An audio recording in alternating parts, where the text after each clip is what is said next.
kulanti wanaagsan dhegaystayaal waa mar kale iyo barnaamijkeenii martida mikrofoonka. toddobaadkanna barnaamijkeenna waxaa marti iigu ah Bashiir Ciise Cali oo ah guddoomiyaha bangiga dhexe ee Soomaaliya.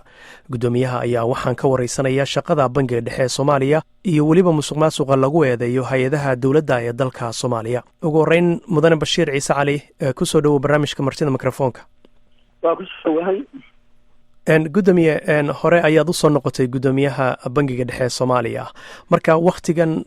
marka la eego maxaad u soo noqotay? Ma adigaa soo doortay mise waa lagu magacaabay? anigu ma dooran mana diidin runtii waxa weeye horta wixii waajiba wadanka uu kaaga baahdo qofka waxa weeye inuu diyaar u yahay. shaqadaas waa shaqan hore u sahayn jiray, haddana muddadan dambe waxaa dhacday in dhowr gobornar ay isaga dameeyeen bangiga. marka ugu dambeysana ay gobornarkii ugu dameeyey uu shaqada maogtahay iska casilay. marka sidaas aawadeed waxaa la yidhi inta arrintaas dib looga habaynayo waxaa socota dib u habayn dhinaca dowladda ka socota oo maamulka lacagta oo dhan iyo hay-adaha maaliyadda iyo arrimaha la xiriiro oo dhan dib loo habaynayo. arrimahaas inta dib loo habaynayo oo dad looga magacaabayo oo hab laisku bishayaasha iyo dowladda iyo laisku waafaqsan yahay inta laga helayo waxaa la yidhi si kumeel gaar ah baa aniga hawshaas laigu sii dhiibay. oo marka waxa weye waa si kumeel gaar ah hawshaasu saasayna maogtahay ku noqonaysa hawsha inay sii socoto wixii laga qaban kara muddadaas in laga qabto wey arrinta laigu dhiibay. waa tahay guddoomiyaashii ka horreeyey haddii aan eego guddoomiyihii iminka jagada iska casishay ee ka horreysay shaqada way ka tagtay, waxayna warbaahinta u sheegtay in sababahay shaqada ugu tagtay ay ka mid tahay cadaadis la saaray iyo musuq maasuq ay sheegayso inuu jiro. sidoo kale iyada waxaa ka horreeyey guddoomiye isagana ay eedeyn u soo jeediyeen hay-addii qaramada midoobay ee dabagalka arrimaha Soomaaliya cunaqabataynta iyo Eritrea oo isna la sheegay inuu qayb ka ahaa musuq maasuq. marka adigoo labadaasi ogaa maxaa ku soo celiyey kula tahay? aniga waxay soo celiyay haddii la yiri si kumeel gaar ah hawshaas lagu qabto. anigu maogtahay tacliiq fara badan ka saari mahayo qolooyinkaas madaxda ah oo iga horreeyey. waxaan isleeyahay qof walbaba anigu arrintaas mana baarin. waxaana ku fiican qofkii maogta arrintaas ay khuseysay in wax laga weydiiyo. aniga midda ay khuseyso aan wax ka ogahay oo aan la socdo waxay tahay in dowladda iyo dabixiyaasha iyo ay iska wadaan dib u habayn shaqadaas maaliyadda oo dhan wadanka oo bangiga keliya aan ahayn ay tahay bangiga dhexe, wasaaradda maaliyadda, xisaabiyaha guud, hanti dhowraha guud. arrimahaas oo dhan in maogtahay dib laysla habaynayo oo ay ka mid tahay barnaamijyadan dib loogu tarhay dib u dhiska maogtahay dhaqaalaha dalka iyo ay ka mid tahay. arrimahaas aniga waxaa laigu yidhi arrimahaas inta laga hadlayo si kumeel gaar ah baa hawshaas maogtahay aad wax uga qabanaysaa oo dowladda ay usoo jeedisay. ana haddee wixii shaqadii anagaba ka shaqayn jiray haddii la yidhahdo si kumeel gaara gacan uga geyso maogtahay dowladda wadankayga waxa weeye diyaar baan u ahay oo intaas weeye arrinta. waa tahay marka haddii aan eegno iscasilaadii Yusur si rasmiya horta looma oga sababta isku casishay, laakiin warbaahinta qaarkeed unbaa tabinaysay. dowladduna si rasmiya ugamay hadlin iscasilaadeeda. marka maadaama xafiiska ay kaaga horreysay adiga xogtaad ka maqashay iscasilaadeeda waxa keenay maxay tahay? runtii xogta inta maogtahay laga warhayo waxa weye waa intaas maogtahay inay iscasilaad ay keentay. arintaas anigu mana baano waxay ku fiican tahay qofkii cidda ay khuseyso in la maogtahay la waxaysto. waxaa dhinacna waxaad moodaa qofkii shaqa loo dhiiba shaqadaas siduu maogtahay uu qabaa inuu u qabto sidii bay maogtahay noqon weyday. dowladduna habbay u aragtaa waxa maogtahay oo shaqa ay ku socotaa oo duruufo adag baa iska jira oo waxaa dhici karta wuxuu marmarka qaarkood waxyaalaha la sheegayaba hataa inay kuwa yimaadaan dhaqanka maamulka iyo aan soomaalida sideedaba aan u bislayn iyo waxaas iyo kale inay ku yimaadaan xumaan kalooto badan ba aydan jirin baa dhici kara. waxa weeye haddii ay wax tafaasiil ay siyaadaha ay jiraanna ciddii ay khusayso unbaa maogtahay garanaysa wax laga weydiin karaa. waa tahay laakiin adigu markii lagu soo jeedinayay in mar kale dib jagadan lagugu magacaabo maxaa adiga lagu sheegay markii aad aqbalaysay jagadan? waxaa la ii sheegay in shaqadii dee hadda maogtahay uusan guddoomiyahi uu shaqadii isaga tegay hawshaasna maogtahay socoto bangiguna uusan guddoomiye la ahaan karin. sidiisaba horta bangiga waxaa cidda xukunta horta guddoomiyaha ma aha. waxaan isleeyahay waxyaalaha keenaya maogtahay xoogaa khaladka keenaya waxa weeye bangiga waxaa xukuma oo lamidnaba inuu guddoomiye ma xukuma waxaa xukuma board of directorska iyo guddiga maamulka oo sareba bangiga xukuma. marka tiibaa la rabaa dawladdu hadday soo magacaabaysaa oo dib loo soo noolaynayaa marka inta taas iyo maogtahay laga soo magacaabayo oo hawshaasi baa si ku meel gaar ah anigu maogtahay la yidhi baad u qabanaysaa baa la yidhi marka shaqadaas unbaa laga rabaa inaan si ku meel gaara usii wado inta laga soo magacaabayo guddi maamul iyo governor iyo waxaasoo dhan maogta anigu ku meel gaar baana waa tahay marka intii aanay shaqada iska cashilin yusur waxaa la sheegaya in magaalada dhowr maalmood oo kooban inay joogtay marka haddii aad xafiiska adiguna la sheekaysatay shaqaalaha intuu leekaa markii ay muqdisho timid shaqada ay xafiiska ka qabatay ama xilkay la wareegtay maxay adiga kuu sheegeen shaqaalaha muddo kooban bay joogtay runtii muddadaas kooban ay joogtayna maogtahay wax eed iyo xumaan ah oo ay ka sheegteen shaqaaluhu ma bay jiraan bile weliba waxay sheeganayaan inay maogtahay ay xoogaa mushaarka u kordhisay oo maogtahay muddo kooban bay iska ahayd kabacdina haddii waxa weeye muddo ay u tilmaameen shaqaaluhu hal asbuuca bay maogtahay meesha ay joogtay governorka uu joogay markaas kabacdina inay maogtahay intay dhooftay ay estimation soo hoostay intaas unba ii sheegeen shaqaaluhu intaasay ogyihiin haddii aan wax kale aan ognahay ma jirta intaasaan marka ma jirta cadaadiska matalan warbaahinta qaarkood ay u sheegaysay in la saaray ah in mashaariic ay ganacsata doonaysay in loo saxeexo iyadana lagu cadaadiyey inay saxeexdo arrintaasi adigu inaba xafiiska ma ka maqashay maya xafiisku intaas kama maqal waxaa dawladduna maogtahay waxay ay sidaa warna suu badan yahay dhinaca waxay tahay maogtahay kawarqabna maogtahay maogtahay dawladduna sidaasay leedahay waxay eegansantay gabadhu maogtahay kama warqabnay leedahay shaqaaluhuna saasay leeyihiin marka waxay la tahay taas deed ciddii la weydiinaysaa waa ciddii ay khusayso arrintaas waa tahay anna kama ogi waa tahay shaqaalahana kama maqal runtii waa tahay mudan guddoomiye soomaaliya waxaa lagu eedaya musuq maasuq meesha badanaa farta lagu fiiqana waa bangigan dhexe iyo lacagahan isdaba maraya marka adiga ogaantaa lacagaha la musuq maasuqa ee soomaaliya had iyo jeer la sheego ma kuwa caalamiga ahba ee hay-adaha gargaar ee deeqbixiyaashu ay bixiyaan mise waa dakhliga gudaha dalka soo gala horta marka laleeyahay corruption baa laga hadlayaa corruption waxaa laga hadlayaa maogtahay lacaga la taaban karo oo rasmiya oo waxaasaa la xaday iyo waxaasaa la xaday maayaan haddana waxay u badan tahay systemkay u badan tahay systemka oo dhan bay u badan tahay systemkaasuna inta badan maba ahaba maogtahay systemka dawladda keliya maaha waxaa laga hadlayaa maogtahay ganacsigaa laga hadlayaa waxaa laga hadlayaa wixii qofkii wixii wax kasoo galaa la hadlayaa qofka waxaa laga hadlayaa adeega qof kastaba uu baahan yahay maogtahay iyo baa laga hadlayaa badan lacagaha waxaa soo galaaba waxaa dhici kartaa inay inta badan lacag waxay soo maraan NGO yaal iyo dad kaleeto iyo waxaas iyo deeqaha la bixiyo qaar badan dawladdaasay ku haraan oo maogtahay waxa weeye soo gaaraan wadanka marka waxaan is idhaahdaa anigu weligay waa wax laga badbadinayo wey musuqmaasuqan faraha badan oo Soomaaliya laga sheego inkastoo marna aan culidaa u samaynahayn inay moogtahay wax musuqmaasuq la yidhaahdo oo markas baa loo baahan yahay dawladdu inay la diriirto hadda dawladdu waxyaalaha barnaamijkeeda ay ka hadlaysay waayaha kan dambeeto oo ku jiraan waxaa kamid ah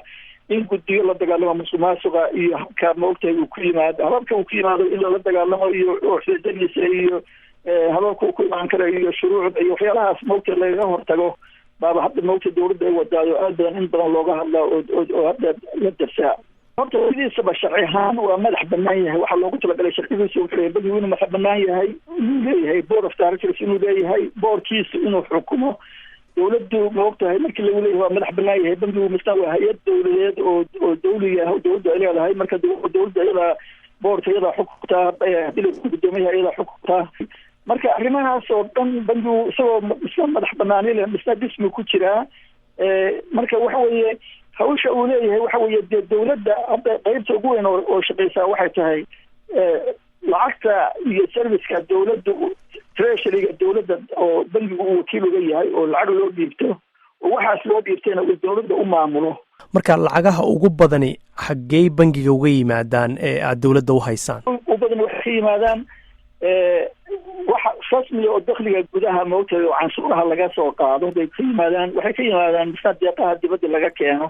labadaas moogtahay arrimood bay moogtahay baasiyaedaba moogtahay u ka yimaada dakhliga dawladda marka cadad ahaan miyaa la og yahay inta dakhliga gudaha ah iyo inta dibadda ka timaada waa la ogyahay oo mudda maogtahay loo xisaabiyaa oo waa laga warhayaa oo maogtahay oo dee dawladdu maogtahay waa bablishgaraysaa wixii ay maogtahay sito waxay ku bablishgaraysaa waxay ku jirtaa miisaaniyadda iyo wixii bangigu uu bixiyo labadaas meelood baa maogtahay laga maogtahay control laga arkaa. waa tahay maadaama adigu iminka si ku meel gaara lagugu magacaabay imisa lagu soo gudbiyey cadadka bangiga iminka gacanta ugu jirta ee isugu jira dakhliga gudaha iyo inta dibadda laga helo? waxa weeye intaas waxaa laga helayaa miisaaniyadda maogtahay dawladda wasaaradda maaliyadda ana maogtahay baahisa oo maogtahay oo siisa hadda ruuxeedana miisaaniyaddii sanadkan soo socotay emaha keliya baa laga hadlayay marka iyaga unbaa labadaba maogtahay laga helayaa maogtahay oo haysa. waa tahay adigu markaa ma shaacin kartid? ma shaacin karo. waa tahay gudoomiye eedaha bangiga dhexe loo soo jeediyo ee warbixinadii qaramada midoobeyna ku qornaa waxaa ka mid ah inay jiraan boonooyin ama jeegag lasoo qorayo oo bangiga lala imanayo oo dabeetana lagu bixinayo lacago ama shakhsiyaad lacago gaara la kala siinayo. arrimahaasi maxaa ka jira? horta boonooyin iyo ma jiraanin iyo waxa yaryar oo saas oo kaleeta ah maogtahay waxa oo laga hadlayaa waxay tahay sidii anigu sida aan u arko sidii ti marka horta baan sheegayay oo systemka lagu shaqeeyo iyo isku xiraanshaha hay-adaha iyo waxaas un weeye maogtahay waxa maogtahay xoogaa shakiga iyo keenkeenaa haddii ay wax jiraanna wixii maogtahay jiray oo maogtahay waxaas qolooyinkaas maogtahay UN-ka maogtahay oo monitoringkuna waxbay soo sheegeen haddii la kuran yahay bangiga dhexe iyo maogtahay hay-adaha dawladduna maogtahay bangiga dhexena jawaab buu ka bixiyey oo governorkii horeto maogtahay uu qoray oo meel kasta oo isaga ku bashkareeyey. marka waxa weeye aniga baaro maahiyo ma aanan baarin laakiin qiyaastu siday iila badan tahay inta badan waxaan u arkaa in maogtahay arrintaasu arrin maogtahay cad oo si buuxda loo cad oo maogtahay loogu kala baxay oo la cadeeyey oo laisku waafaqay inay sida sax ah inayan ilaa hadda ayan ahayn. bangigana waan ku sheegayo waxa weeye boone iyo waxaasi ma jirtee lacagaha maogtahay wixii la keenay dawladda maogtahay lacagta wixii ay leedahay iyadaa maogtahay la baxdo oo warqadaha rasmiya oo dadka wax u saxiixa badanaba lacagtaas baa soo saxiixo oo maogtahay saasay ku baxaan. wixii intaas ka baxsanna runtii anigu dee nidaam ahaan kama warqabo say u suurtoobi karayso maogtahay oo dee wax laga sheegaya tii horetana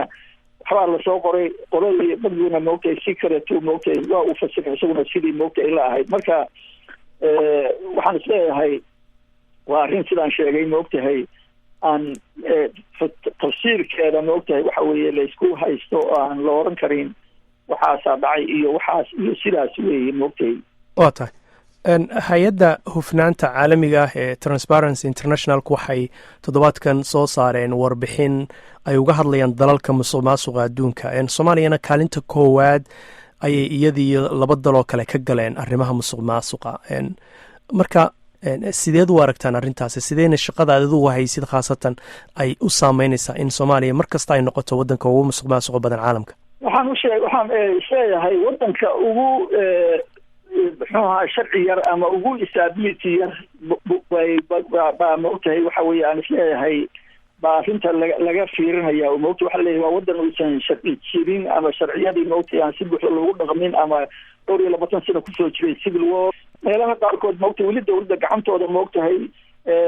si buuxda uguma wada gaarin inkastoo hadda maogtahay ay si xawli leh runtii ay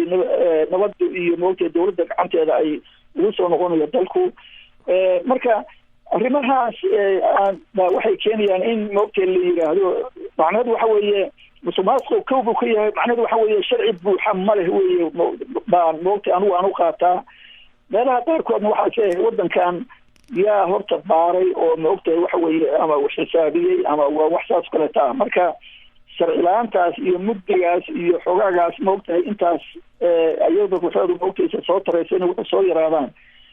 baan waxa weeye anigu wadamo badan baan arkayo ma qabo shacbiga soomaalida inuu maogtahay musuqmaasuq badan yahay. waxaan qabaa in arrintaas ay tahay arrin nabadda ku xiran inta badan ku xiran in shuruucdii aan weli si buuxda loo hirgelin ay ku mid tahay. waa tahay waa gartay. ugu dambeyntii mudane Bashiir waxaad xilkan qabatay iyadoo gabadhii guddoomiyihii kaa horreysay ay iscasiishay iyadoo ku doodaysa in cadaadis lagu saaray inay wax saxiixdo ama musuq maasuqu jiro iyada guddoomiyihii ka horreeyey isagana waxaa lagu eedeeyey musuq maasuq adiga markaa maxaa kuu qorshaysan iminka maadaama labadii guddoomiye kaa horreeyay ay marxaladaasi soo mareen maxaa kuu diyaarsan oo qorshayaal oo damacsan tahay sida kumeel gaarka ead u haysid inaad qabatid si musuq maasuqa loola dagaalamo aniga rantayda waxay ka mid tahay qorshe ballaaran oo maogtahay dowladda ruuxeedu ay wado oo waxaa maogtahay dowladdu ay wadaa oo min madaxweynaha ilaa dowladdu maogtahay waxa weeye lagu dhex jiraa waxa weeye in bangiga horta in loo sameeyo board of directors guddigii maamuli lahaa in loo magacaabo guddoomiye cusubna in lasoo magacaabo maogtahay muddo markay noqotaba anigu markaas ay joogaan shaqadoodu waxay tahay inay bangigii dhismihiisii shaqo ay si fiican u hirgasho waxaa maogtahay aan isleeyahay anigu marka taas arrintaas baan la jaan qaadaya oo maogtahay shaqooyinka qaarkood ilaa guddoomiyaha lasoo magacaabo guddiga maamulka awoodba uma lihi inaan xataa aan waxyaalaha qaarkood aan sameeyo geedi socodkaas cusub oo dowladdu ay qorshaheeda ka mid ah hadda oo lagu tala jiro unbaa maogtahay arrintaydu aniga ay tahay inaan ka qayb galo maogtahay inaan layntii tabartayda ah waa tahay marka ugu dambayntii si kooban adigu sidee musuq maasuqa soomaaliya dhinaciina farta lagu soo fiiqaya sidee loo dhammaystiri karaa bay kula tahay hay-adahaas aanu sheegnay oo musuq maasuqa maaliyadda la dagaalama maogtahay oo xisaabiyaha guud hantigawraha guud maogtahay haddii la kulanya bangiga dhexe iyo hay-ad kontaroosho oo maogtahay oo dhinaca dowladda iyo waxaasoo musuq maasuqa iyo controolkooda iyo waxaas iyo xagga sharci fulinta oo ciddii maogtahay musuq maasuq gashay in wax laga qabto intaas baa wax lagaga qaban karaa bay ila tahay mudane bashiir ciise cali guddoomiyaha bangiga dhexe soomaaliya mudane aad baad ugu mahadsan tahay waktigaaga adaa mudan intaa mudan